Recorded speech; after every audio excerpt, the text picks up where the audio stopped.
Toujours très frais de Formnext 2025, comme vous pouvez le voir sur mon badge juste là, et nous sommes de retour, prêts à vous fournir du contenu comme d'habitude. Aujourd'hui, nous allons parler spécifiquement du Z-filament PLA Matte, qui est l'un de mes filaments préférés, si ce n'est mon préféré. Si vous êtes un créateur comme moi et que vous avez beaucoup de bobines, généralement, vous savez, elles se terminent. Alors, que faites-vous avec? Vous les jetez, n'est-ce pas? Et c'est là que vous vous trompez, car vous pouvez les réutiliser à meilleur escient. Et dans mon cas, j'ai décidé de faire des tiroirs, comme des tiroirs à outils, ou tout ce que vous choisissez de mettre à l'intérieur. J'ai eu cette idée alors que je jetais littéralement l'une d'elles, et c'est une bobine transparente standard de la ligne Spectrum Filament.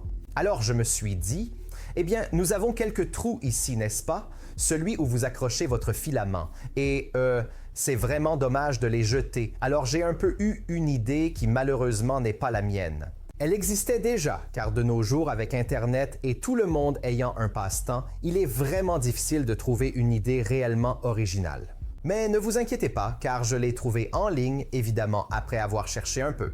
Donc ces tiroirs ne sont pas nouveaux et je pense que vous pouvez les trouver en ligne sur makerule.com pour une autre marque. Mais comme nous sommes Spectrum Filament, nous voulions les fabriquer pour nos bobines. J'ai donc conçu ces tiroirs de zéro. Bien sûr, j'ai pris un peu d'inspiration des existants, donc ce n'est pas tout mon mérite, mais j'avais l'idée avant même de les voir, une sorte d'idée originale qui était déjà là. Il m'a fallu vraiment longtemps pour en fait arriver au design et j'ai fait beaucoup de prototypage et de tests. La partie vraiment cool de ces tiroirs est qu'ils s'enclenchent en fait avec le trou.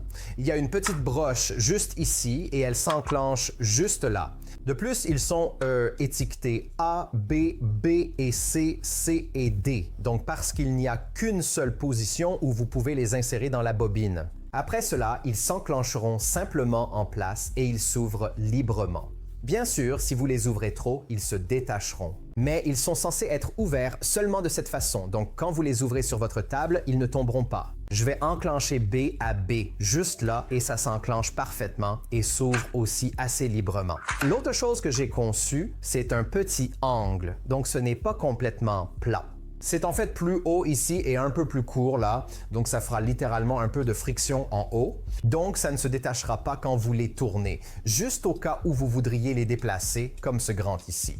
Ensuite, je vais ajuster l'autre côté, juste là. Et nous avons B à B, et puis C à C, bien sûr. Maintenant, nous avons besoin de la base. L'autre partie cool de ce projet est qu'il est totalement modulaire. Vous pouvez empiler autant que vous voulez les uns sur les autres. Donc, par exemple, dans celui-ci, je vais prendre comme cette base noire, toujours imprimée avec le Z-filament PLA Matte Black. Toutes les couleurs spécifiques que j'ai utilisées pour ce projet seront dans la description ci-dessous.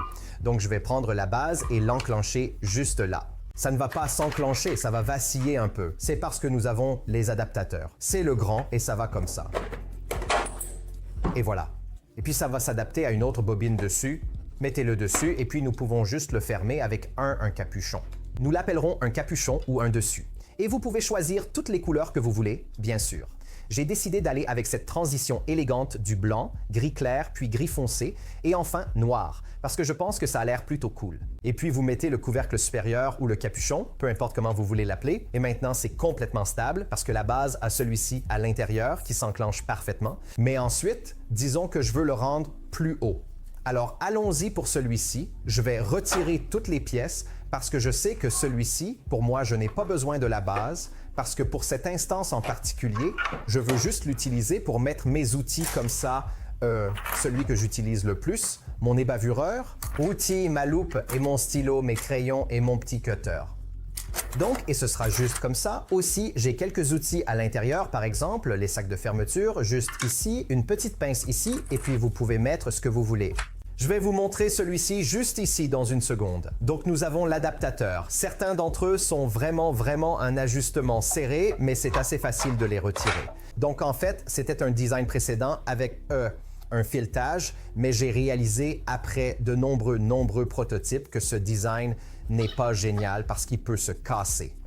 De plus, ce n'est pas très pratique. Donc pour le design actuel, je vais opter pour la base normale juste ici. En fait, je vais opter pour la noire, bien sûr, celle avec tous les tiroirs noirs à l'intérieur, avec la base juste là, et puis je vais mettre l'adaptateur, le premier adaptateur.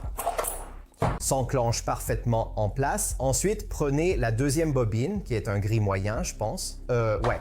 Et puis, nous pouvons mettre un autre adaptateur juste là. Et puis, nous allons prendre les gris clairs, le mettre comme ça.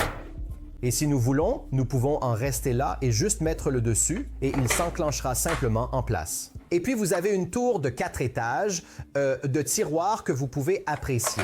Comme j'ai quelques buses, des buses de rechange pour mes imprimantes, des choses vraiment petites, mais même des vis ou des écrous ou des rondelles, vous savez, le ciel est la limite. Et le dernier, bien sûr, est le blanc, mais encore une fois, c'est déjà assez haut et vous ne voulez pas un genre trop. Mais juste pour le bien de la vidéo, nous allons le construire. Donc un autre adaptateur, évidemment compléter le look, et nous pouvons mettre le dessus noir ou le couvercle noir et l'enclencher en place. Et vous avez une assez grande tour de tiroir. Ils peuvent tourner et ils peuvent s'ouvrir librement. C'est plutôt cool.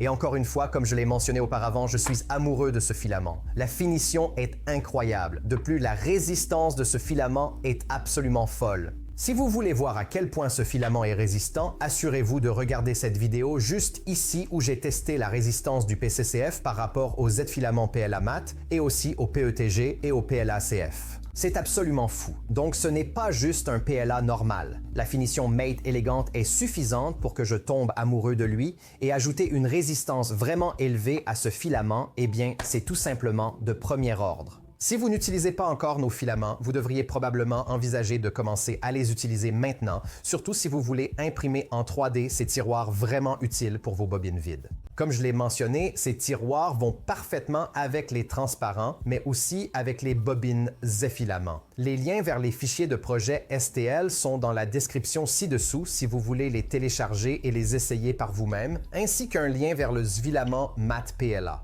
Avant de vous quitter, je tiens à dire que j'ai passé un moment formidable au Formnext 2025 avec l'équipe de Spectrum Filament. C'était tout simplement incroyable. Et en parlant de Formnext 2025, vous pouvez trouver quelques courts-métrages sur notre chaîne juste pour vous, afin que vous puissiez voir ce que nous avons fait et le plaisir que nous avons eu au Formnext 2025. Alors, assurez-vous de regarder les courts-métrages. Un immense, énorme merci à Michael, Rafal, Monica, Anya, Karl. Eh bien, merci beaucoup d'avoir regardé. Je m'appelle Alessio, c'est Spectrum Filament et probablement que mes amis de Spectrum Filament diront « c'est Spectrum Filament » parce que je suis italien, mais bon. Et je vous dis à très bientôt dans la prochaine vidéo.